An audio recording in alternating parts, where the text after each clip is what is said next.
I was supposed to do a live stream yesterday, but I was not quite okay. So I decided to bring it today. And also, I was not able to do a video. I just had some minor cold, but I'm fine now. So, to the players who are selected in the squad, because it was a game that nobody expected Maresca to actually make the sudden changes that he made when it came to his lineup. Maresca's lineup was so unpredictable based on how it actually is, because we are used to Maresca lineup being something quite different, something that we cannot explain. But we saw Maresca actually going with something that we never really anticipated. And I really want to take my time to try and explain what that lineup is. So let me just share my screen and then delve into whatever really happened in this game. So in the game, Maresca decided to start Chelsea in what we call a 4-2-3-1. A 4-2-3-1, which was quite unique compared to what Maresca normally plays Chelsea in. Because yes, Chelsea play with a 4-2-3-1, but the 4-2-3-1 is something that is more diverse, something that is more different compared to whatever we actually see, because the 4-2-3-1 is usually we have wide wingers in this case. So we have wide wingers in this case. In this case, we have Dewsbury Hall playing down the right and Noni Madueke playing down the left. And Noni Madueke has been deployed down the left, but what we expected is that we wanted out and out wingers in these zones, but Maresca decided to go with a midfielder in this zone. Again, was the surprise inclusion of Christopher Nkunku. Christopher Nkunku is a number 10, but he's not that creative number 10 who will receive the ball here and look to play penetrative passes here for the runs of the striker, or sometimes look to play penetrative passes for the runs of wingers. No. Nkunku is that second striker. He's that player who likes to play behind a dominant center forward in this kind of situation, so that he can try and get some leverage over this center forward. And this is actually giving Chelsea some more dynamism. Another thing we saw is the midfield, which I think is balanced. Lavia and Enzo can play together, because Enzo is a box-to-box midfielder who will move up and down, up and down, up and down, and look to shuttle across to actually generate, to bomb forward, to occupy the half space, or to drop deep and help in the defensive work. And he can also receive the ball and look to be the creative hub in this section, looking to receive the ball and play the ball to Nkunku and Noni Madueke. While Lavia in this position is more of a sitter. He's that player who will sit deep. He's that player who will drop deep to receive the ball from the center backs during build-up, receive the ball, and then look to play the ball either to Enzo Fernandez or look to play the ball to Dewsbury Hall. And you can see there is some tactical identity that Maresca is trying to establish in this setup, because there's a lot of difference compared to what Chelsea used to be and what Chelsea actually became in this game, because Maresca was trying to achieve something that we have not seen happening at Chelsea, and that is getting the tactical edge over his opponents. And because of this, you notice one thing about Enzo Maresca is that when these tactics are actually implemented in this way and in this fashion, you realize that there is some form of dynamism in the way Chelsea are looking to play.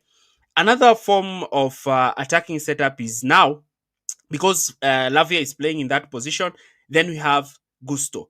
Now, Gusto in this position was not being used as a more of an overlapping role to overlap Noni Madueke. No, because Madueke is that winger who likes to stay wide with the ball, to receive the ball in a wide area.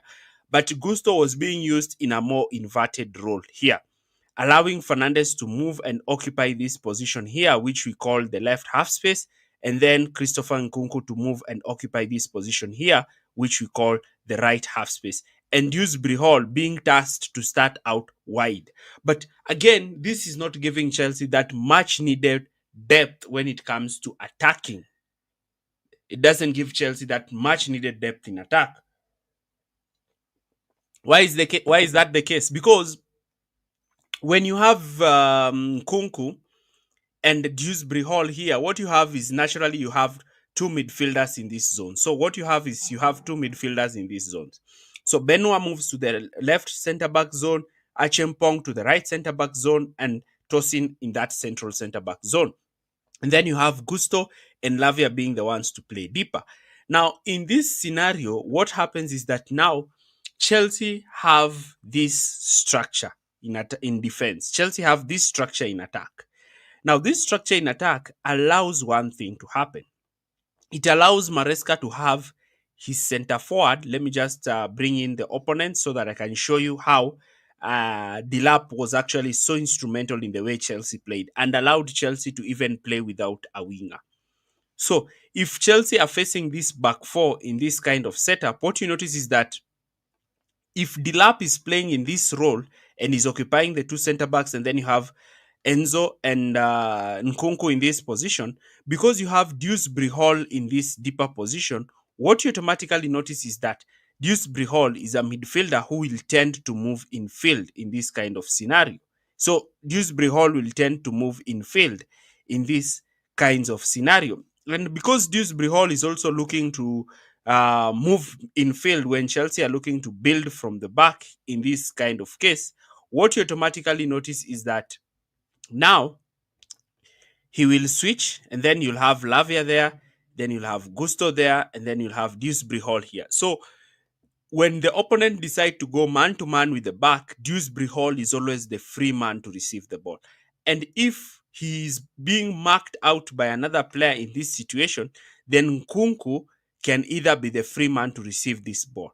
And if Nkunku is being the free man to receive this ball, he will automatically drag a fullback out of position. And what happens? When the ball is played back to Lavia, Dewsbury Hall gets this opportunity to make his favorite out to in run, into out run, into out run, into out run, into out run to occupy this zone, because Dewsbury Hall is so deadly when he's occupying this zone.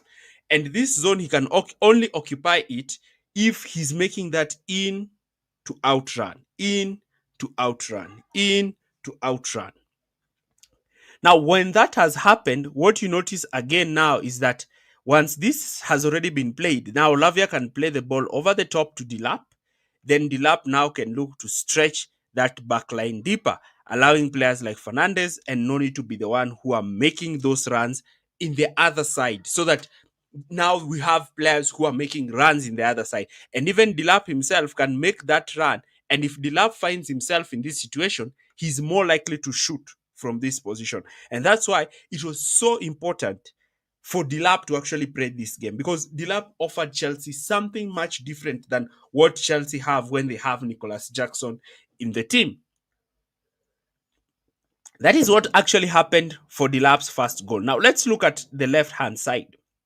So let's just retain all the players back to their natural positions. So this is how this is how Chelsea are looking to attack in this scenario. So now the ball, Dewsbury Hall has dropped slightly deeper, and now Dewsbury Hall's position is actually creating problems, because now it's dragging a midfielder out, or it's dragging a fullback out. But the fullback cannot be dragged out because Nkunku now will have this run. So it is a midfielder who's pulled out of position.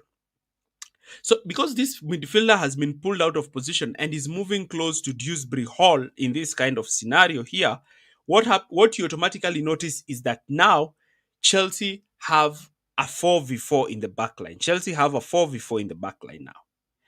And what happens is that the ball was being played to Gusto, but if probably Chelsea had Moises Caicedo in this side, then Chelsea would have done more damage, because Gusto is that player who's more likely to make the easy, safe sideways pass or the easy, safe backward pass to Benoit if he's under pressure. But we saw one thing that Gusto helped in this scenario. The thing that Gusto helped when he started in this scenario is something way unique than what we have actually seen in Chelsea's teams. Now, what Gusto did is that once he received the ball in this position, he will drag Amaka out. His main aim was to drag Amaka out. So he will move up, pull a midfielder out, then allow Fernandez to drop deep. Now Fernandez will drop deep to receive this ball. And once Fernandez receives this ball, he will now create that 2v1 overload together with Noni Madueke. And we started to see Fernandez playing this ball over the top, this ball over the top for the runs of Noni Madueke, which actually gave Chelsea some level of threat when it came to the way Chelsea are looking to attack. But also another thing is that if Noni by himself was pulling this fullback out and there was no player in this half space zone, we started to see Delap moving into this zone. And that's why I'm really liking the way Delap is moving. His movement is so world class. So Delap moves at this zone. Now he's making that in to out run, in to out run, in to out run. So Delap moves towards that zone. Then Enzo is able to play the ball to him directly. And once the ball is played to him directly, he's able to turn, receive the ball, and actually look to attack. Now, you need to understand one thing with what I've actually shown you is that the movement of Delap was so important in the way Chelsea looked to play. And I wanted to do this live stream to explain the systematic, coordinated way in which Chelsea attacked and how the role of Dewsbury Hall was not that of an out and out winger, but an overload in midfield, allowing Maresca to move the opposition fullbacks away from the defense line, allowing Delap the opportunity to be making runs in those half space. So that is what I wanted to talk about. I hope that you will enjoy this live stream when you get to see it. Leave your comments in the comment section area below. Once again, thanks for watching and see you in the next video.